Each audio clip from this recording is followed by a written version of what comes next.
नमस्कार दोस्तों, स्वागत है आप सभी का हमारे YouTube चैनल आलोक ज्ञान गंगा में। मित्रों, आज जो कहानी मैं आपको सुनाने जा रहा हूँ वो एक प्रेम कहानी है। मेरे जीवन का पहला और आखिरी प्यार। इससे पहले कि मित्रों आप हमारी कहानी में खो जाएं, अगर आप हमारे चैनल पर पहली बार विजिट कर रहे हैं तो कृपया चैनल को सब्सक्राइब कर लें, बेल आइकन को प्रेस कर लें ताकि इस तरीके की कहानियाँ जो हर रोज मैं लेकर के आता हूँ उसका नोटिफिकेशन सबसे पहले आप तक पहुंचे। तो चलिए मित्रों, देर ना करते हुए कहानी को शुरू करते हैं। सुबह के 6 बज गए थे। आज निधि को सोकर उठने में देर हो गई। खुद पर ही गुस्सा आ रहा था निधि की आज स्कूल जल्दी पहुंचना था और आज ही उसे उठने में देर हो गई। नए प्रिंसिपल सर आए थे, उनके स्वागत समारोह की पूरी जिम्मेदारी निधि को ही दी गई थी और उसे ही देर हो गई थी। किसी भी तरह 8 बजे स्कूल पहुंचना था। 1 घंटे का तो रास्ता ही था,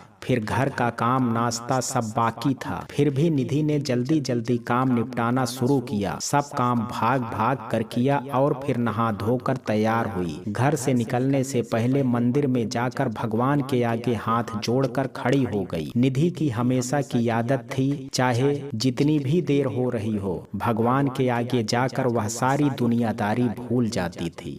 भगवान को पूरे दिन की कार्य प्रणाली बताकर उनसे आशीर्वाद लेती और ठीक मंदिर के बगल वाली दीवार पर 17 साल के राजू की फोटो लगी थी। उस पर चंदन के फूलों की माला चढ़ी थी। निधि फोटो को कुछ देर ध्यान से देखती, फिर सिर झुका करके घर से बाहर निकल जाने की आज्ञा लेती। बस सुबह की उसकी यही दिनचर्या थी। निधि जब स्कूल पहुंची तो सभी टीचर और बच्चे भी स्कूल आ चुके थे। सबसे पहले निधि उन बच्चों से जाकर मिली जो स्वागत कार्यक्रम में हिस्सा ले रहे थे। सब तैयार थे। फिर जाकर स्टेज का मुआयना किया, खान पान की व्यवस्था देखी, सब ठीक था।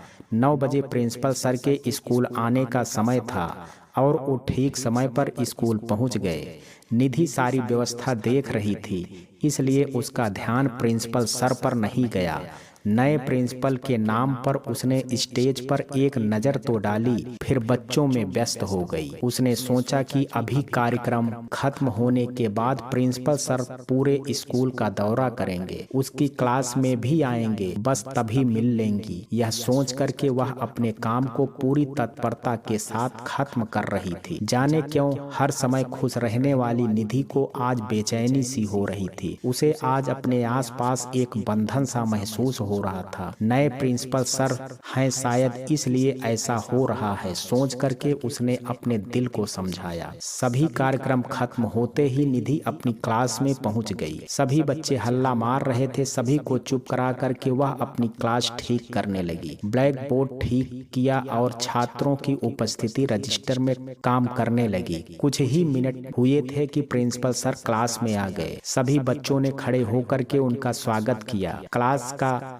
रख रखाव देखकर प्रिंसिपल सर बहुत खुश हुए। बच्चों से भी बात की। प्रिंसिपल सर पूरी तरह से संतुष्ट नजर आ रहे थे। इन सब बातों के बीच निधि किसी अलग ही दुनिया में खोई हुई थी। ना जाने क्यों उसे ऐसा लग रहा था कि उसने प्रिंसिपल सर को पहले भी कहीं देखा है। जाना पहचाना सा चेहरा। सर के जाने के बाद भी उसके दिमाग से वो चेहरा नहीं हट रहा था। फिर सोचा अब तो सर के साथ ही काम करना है, जब भी समय मिलेगा सर से ही पूछ लेगी। यही सोचकर वह बच्चों को पढ़ाने लगी। स्कूल की छुट्टी हुई, बच्चे घर चले गए। प्रिंसिपल सर ने टीचर की मीटिंग रखी थी। पूरी मीटिंग में निधि प्रिंसिपल सर के चेहरे को देखती रही। मीटिंग खत्म हुई। निधि की प्रिंसिपल सर ने बहुत तारीफ की, लेकिन निधि के दिमाग में तो कुछ और ही चल रहा था। शाम का समय था। आज निधि स्कूल में बहुत थक गई थी। स्कूल से आने के बाद खाना खाकर निधि ने आराम तो किया, लेकिन थकान कम नहीं हुई। उसने अपने लिए चाय बनाई और टीवी खोलकर बैठ गई।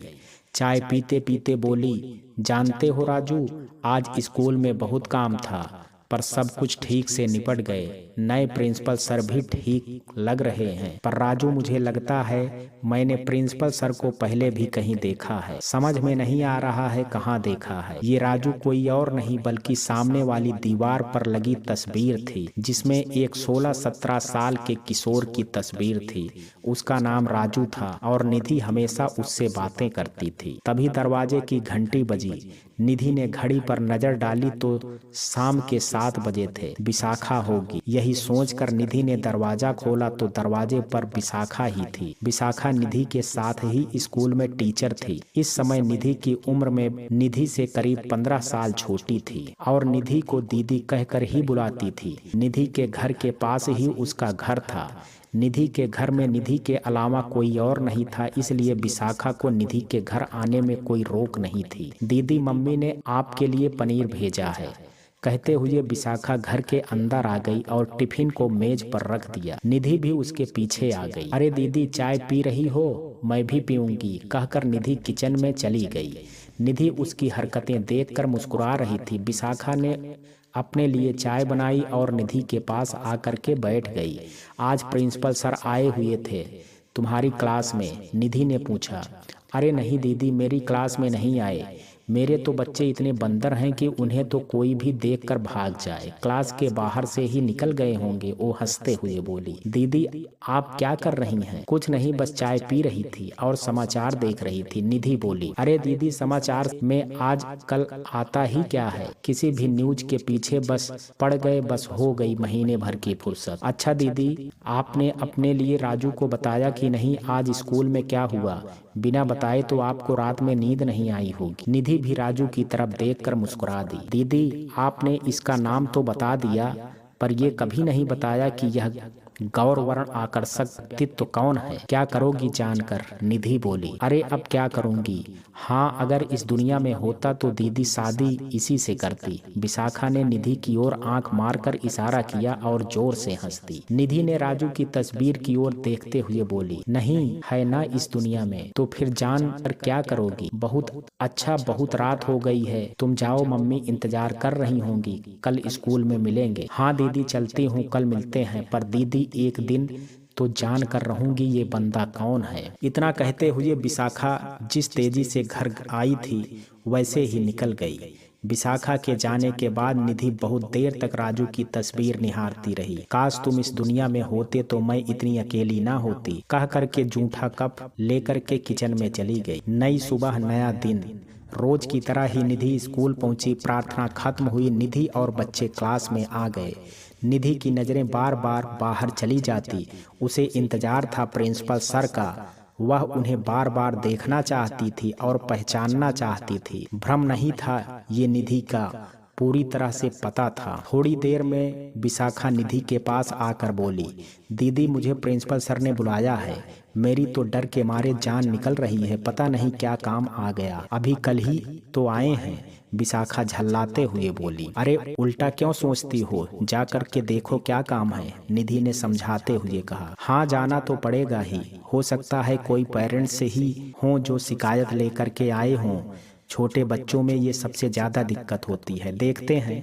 इतना कहकर विशाखा बाहर निकल गई और निधि बच्चों को पढ़ाने लगी। अभी कुछ ही देर हुई थी कि विशाखा निधि के पास हाँफते हुए आई और बोली, दीदी, एक बहुत बड़ी बात है, चलो ना स्टाफ रूम में चलते हैं। ऐसा क्या हुआ है, निधि ने पूछा। दीदी, यहाँ नहीं, चलो ना वहाँ। मैं रुको, मैं वहाँ जा करके किसी दूसरे टीचर को भेजती हूँ, फिर आप क्लास उसे दे करके वहीं आ जाना। यह कहकर विशाखा स्टाफ रूम की ओर चली गई। तुरंत वहां से अलका मैडम आ गई और निधि थोड़ी देर क्लास संभालने के लिए बोल करके निधि विशाखा के पास चली गई। हाँ, अब बोलो, इतनी परेशान क्यों हो, क्या हो गया, निधि ने पूछा। सुनो दीदी, अभी जब मैं प्रिंसिपल सर के रूम में गई तो देखा उनकी मेज पर एक फोटो रखी थी। विशाखा ने आश्चर्यचकित होते हुए कहा। ठीक है, तो क्या हुआ? होगी उनके किसी अपने की, निधि लापरवाही के साथ बोली। अरे दीदी, सुनो तो सही, पता है ये वही फोटो है जो अपने घर में लगी है, यानी कि राजू की। लो, विशाखा ने अपनी बात पूरी की और निधि को चेहरा देखने लगी। विशाखा की बात सुन करके निधि का चेहरा बिल्कुल सफेद पड़ गया। उसे विशाखा की बात पर विश्वास नहीं हो रहा था। नहीं, ऐसा कैसे हो सकता है, निधि बोल पड़ी। निधि, मैं सही कह रही हूँ, विश्वास ना हो तो आप खुद देख लो जा करके। ठीक है, अभी जाती हूँ। निधि प्रिंसिपल सर के रूम की ओर चल दी। सर, क्या मैं अंदर आ सकती हूँ, निधि ने पूछा। हाँ हाँ निधि मैडम, आइए, प्रिंसिपल सर बोले। कहिए, कैसे आना हुआ? सर, मुझे एक पेरेंट्स को स्कूल बुलाना है, कहते हुए निधि की नजर उस फोटो पर ही थी। अच्छा, कुछ काम है? नहीं सर, वो बच्चा अक्सर स्कूल नहीं आता, और अब परीक्षा भी आ रही है। बच्चे का स्कूल आना बहुत जरूरी है। निधि मैडम, ये फोटो मेरे इकलौते बेटे राजू की है, जो बहुत समय के पहले ही हमें छोड़ करके चला गया। निधि से और नहीं रुका गया। ठीक है सर, बाद में मिलती हूँ, टिफिन टाइम हो गया है। निधि के दिमाग ने काम करना बंद कर दिया। उसकी समझ में नहीं आ रहा था क्या करें, कहाँ जाएं। उस दिन उससे बच्चों को पढ़ाया नहीं गया, बस पूरा समय इधर उधर करती रही और जैसे तैसे घर पहुंची। शाम हुई। निधि जानती थी कि आज विशाखा घर जरूर आएगी। वही हुआ। आओ विशाखा, मैं तुम्हारा ही इंतजार कर रही थी। दीदी चाय पी ली क्या? विशाखा ने निधि के चेहरे को देखते हुए पूछा। निधि का चेहरा उदास था और आंखें लाल थी। दीदी सब ठीक है ना? विशाखा ने पूछा। हाँ दीदी, आप कब तक यूं ही आप अंदर ही अंदर दर्द सहती रहेंगी? आज मैं पूरी बात सुने बिना नहीं जाऊंगी, विशाखा ने बोला। ठीक है, पहले चाय बनाओ, कहकर निधि राजू के तस्वीर के आगे जाकर के खड़ी हो गई। उसकी आंखों में आंसू थे। दीदी चाय ले लो, विशाखा बोली। विशाखा, ये बात आज से 25 साल पुरानी है। उस समय मेरी उम्र 15 साल की थी। बहुत सीधी और शांत, अपनी दुनिया में ही गुम रहती थी। हमारे घर के ठीक सामने एक पार्क था।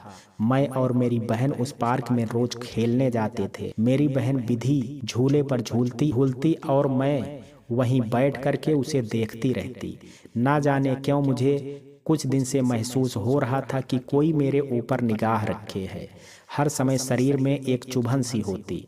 पार्क में नजर डालती और कोई नजर नहीं आता। करीब 1 महीना हो गया। मैंने मम्मी से पार्क जाने के लिए मना कर दिया, लेकिन रोज शाम मुझे भी पार्क वाली निगाह का इंतजार रहने लगा और कुछ दिन बाद मैंने फिर पार्क जाना शुरू कर दिया। उसी दिन एक लड़का मेरे पास आया। उम्र यही कोई 17 साल की थी। मैं यहाँ बैठ जाऊँ? मैंने कोई जवाब नहीं दिया, लेकिन थोड़ा सा खिसक गई। उसने इसे ही मेरी इजाजत समझी और वहीं बैठ गया। इतने दिनों में पार्क नहीं आई, वो बोला। मैंने उसे आश्चर्य से देखा और ना में गर्दन हिला दी। मुझे समझ में आ गया कि ये शायद मुझे रोज देखता था। तुम्हें कैसे पता? मैंने पूछा। अरे शायद तुमने ध्यान नहीं दिया, मैं तुम्हें रोज पार्क में देखता था और मैं तुम्हारा घर भी जानता हूँ। तुम्हें नहीं पता होगा, तुम्हारे घर से चौथा वाला मकान मेरा ही है। मुझे पहली मुलाकात में ही उससे बात करना अच्छा लग रहा था। फिर वो मुझे पार्क में रोज मिलने आने लगा। एक दिन मैंने पूछा, तुम्हारा नाम क्या है? मेरा नाम राजू है। तुम्हारा क्या नाम है? निधि। कौन सी क्लास में पढ़ती हो? इस साल 10वीं का पेपर दूंगी। और तुम? मैं तुमसे 1 साल बड़ा हूँ, 11वीं के पेपर दूंगा। धीरे धीरे हम एक दूसरे के बारे में बहुत कुछ जान गए। विधि को इन सब बातों में से कोई लेना देना नहीं था। अगर कभी वो घर में राजू का जिक्र करती तो मम्मी ध्यान नहीं देती, क्योंकि उनकी नज़र में उनकी बेटी निधि बहुत सीधी और शांत थी।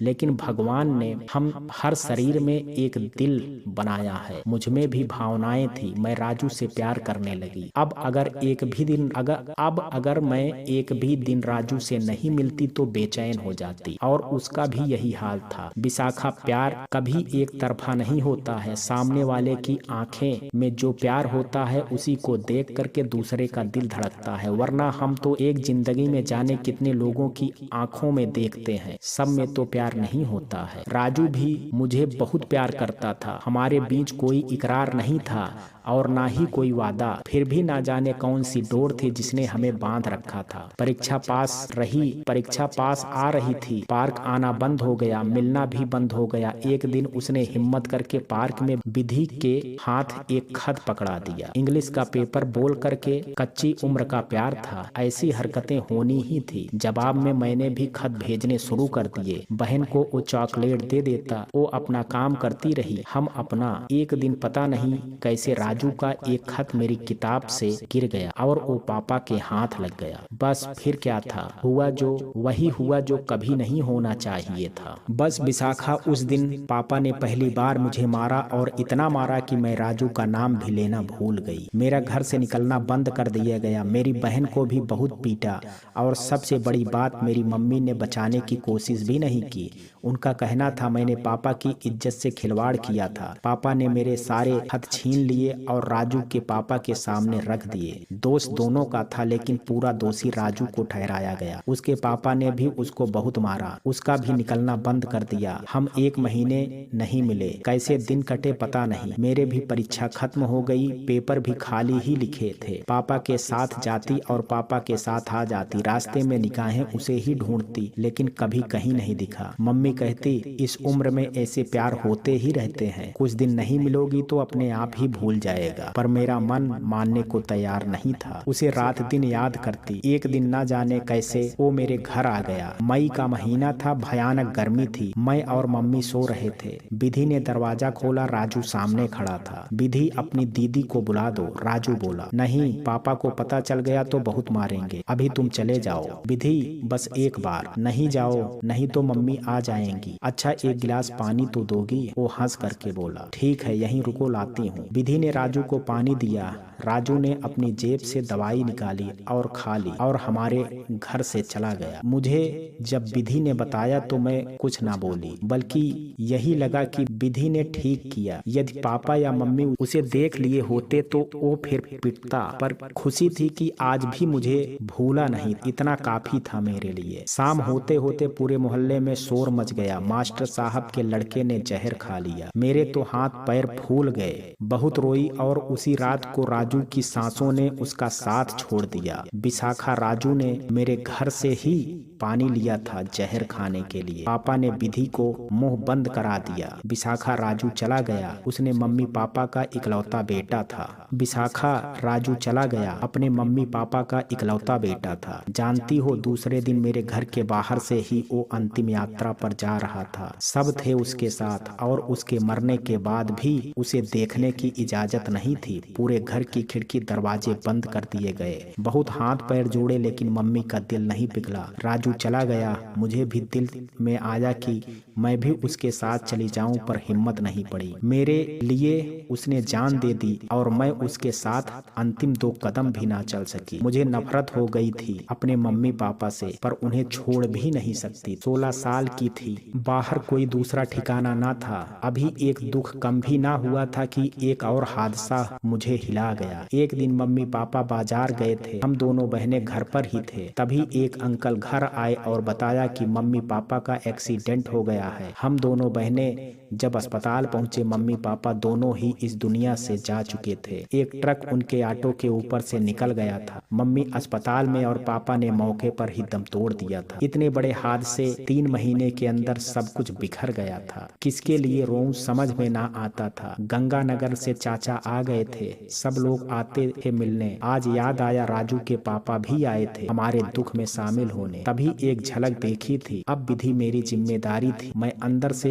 उसी दिन मर गई थी जब राजू ने मेरे प्यार में दुनिया छोड़ दी थी। कई बार दिल में ख्याल आता कि मम्मी पापा का ये एक्सीडेंट उनके कर्मों की सजा थी। 1 महीने बाद विधि और मैं चाचा के साथ गंगानगर आ गए। जिधर देखती सिर्फ अंधेरा था। मम्मी और चाची जी में वैचारिक मतभेद ऋचा ही ने हमसे बदला लिया। उनके ऊपर हम बोझ थे। रात दिन हमें ताने मिलते थे। घर का काम के नाम पर ही हमें पेट भरने के लिए खाना मिलता। चाचा जी चाची जी को बहुत समझाते, घर में झगड़े बढ़ने लगे। चाचा ने विधि को छात्रावास भेज दिया और चाची जी ने मुझे रोक लिया। घर के काम के लिए नौकरानी जो मिल गई थी। मामा मामी मिलने तो आते, पर कभी भी साथ चलने को नहीं कहते। उन्हें लगता हमारी जिम्मेदारी उन पर ना आ जाए। दिन भर काम और रात भर पढ़ाई करके मैंने बीएड कर लिया। कई साल हो चुके थे, लेकिन आज भी सोने के पहले राजू को याद जरूर करती और 2 आंसू उसके नाम होते। अब घर में शादी की बातें भी होने लगी, लेकिन मैंने जीवन भर शादी ना करने का निर्णय ले लिया। राजू ने मेरे लिए जान दी थी, फिर मैं किसी के लिए कैसे 7 फेरे ले सकती? मैं कैसे उसके प्यार को नजरअंदाज करती? ये प्यार के साथ नाइंसाफी होती। विधि ने भी मुझे बहुत समझाया, लेकिन मैं तो अपनी जिंदगी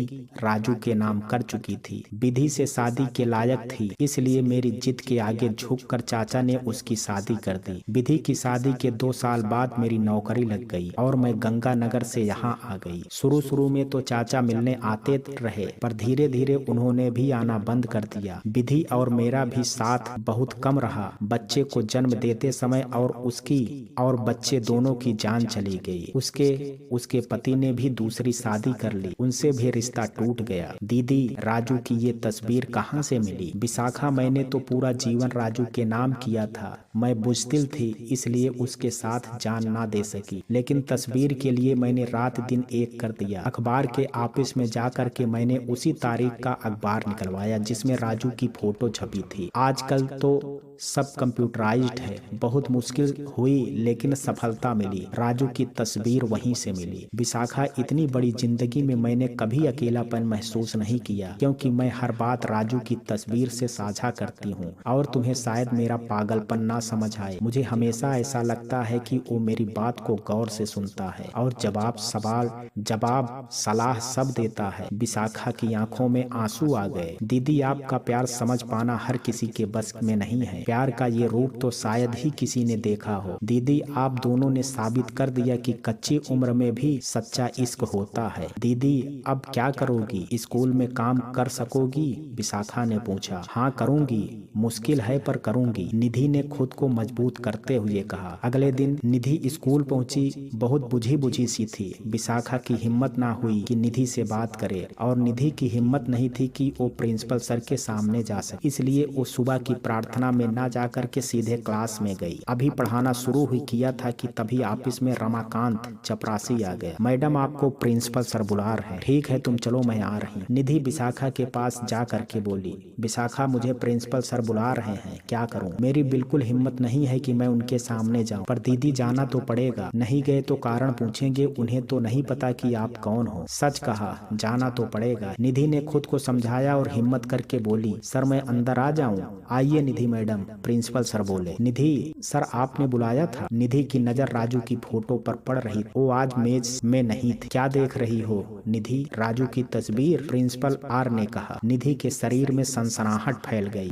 जी सर नहीं, मैं तो। निधि कब तक मुझे पहचानने से इनकार करोगी? बेटा मैंने अपना तबादला यहाँ तुम्हारे लिए ही करवाया। निधि आंखों में आंसू लिए चुपचाप सर झुका करके खड़ी थी। बेटा एक दिन हमारे स्कूल का रिजल्ट बहुत अच्छा आया था। अखबार वाले इंटरव्यू लेने घर आए थे। राजू की तस्वीर देखकर उन्होंने बताया कि तुमने भी पुराने अखबार निकलवा के ले गई हो। तब मुझे पूरा विश्वास हो गया। मुझे लगा कि घटना के 10 साल बाद भी तुम राजू को नहीं भूली। मैंने अखबार के ऑफिस से तुम्हारा पता लिया और तुम्हारी आंटी से बात की। वो तुमसे मिलना चाहती थी। बस फिर मैंने इस स्कूल में तबादले की कोशिश की और मैं यहाँ आ गई। मैं तुम्हें पहले दिन से ही देख रहा था। जब विशाखा को अपने ऑफिस में बुलाया तो विशाखा ने बताया कि राजू की तस्वीर तुमने घर में लगा रखी। तब मुझे विश्वास हो गया कि तुम आज भी राजू से प्यार करती। मैंने विशाखा से मना कर दिया कि वो तुम्हें कुछ ना बताए, लेकिन उससे रहा नहीं गया। मैं और तुम्हारी आंटी इस विषय में तुम्हारे घर आकर के बात करना चाहते हैं। निधि कुछ नहीं बोली और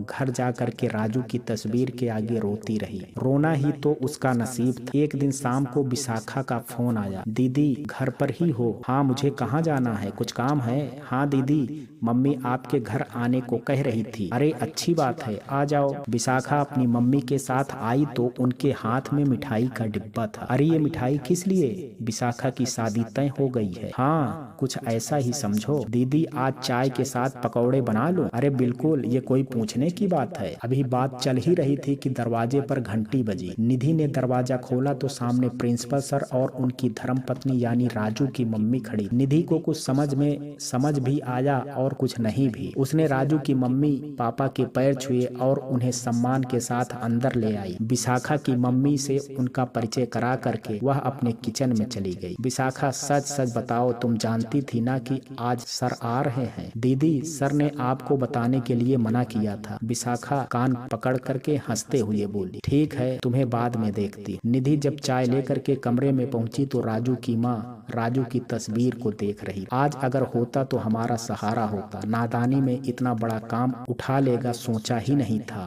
और वो रो पड़ी। विशाखा की मम्मी ने उन्हें सहारा दिया और फिर उस पर ये निधि अपना पूरा जीवन इसके प्यार के लिए निछावर कर दिया। निधि सिर नीचे किए सब सुन रही थी। बेटा राजू तो चला गया, पर क्या तुम हमारे जीवन का सहारा बनोगी? हमें भी खुशी होगी अगर राजू की पसंद हमारे घर की रौनक बने। बेटा राजू के बाद अब तुम ही हमारा सहारा हो, हमें तुम्हारी जरूरत है। निधि की समझ में कुछ नहीं आ रहा था, तभी विशाखा ने निधि को हिलाते हुए कहा, दीदी हाँ कर दो। निधि ने राजू की मम्मी के कंधे पर सिर रख दिया। सब लोगों ने मिठाई खाई और विशाखा राजू की तस्वीर के आगे जाकर बोली, आज मैं अपने जीजू से बात करूंगी। जीजू, दीदी ने हाँ कर दी है। निधि ने राजू की तस्वीर देखकर कहा, काश आज तुम भी हमारे साथ होते। राजू, हमारी उम्र भले ही कच्ची थी, पर प्यार हमारा सच्चा था। तो मित्रों, ये कहानी आपको कैसी लगी? आप अपनी राय मुझे कमेंट बॉक्स में जरूर दीजिएगा। वीडियो अगर पसंद आया हो तो वीडियो को लाइक, शेयर और चैनल को सब्सक्राइब करना ना भूलें। कल मिलते हैं एक नई कहानी के साथ, तब तक के लिए नमस्कार।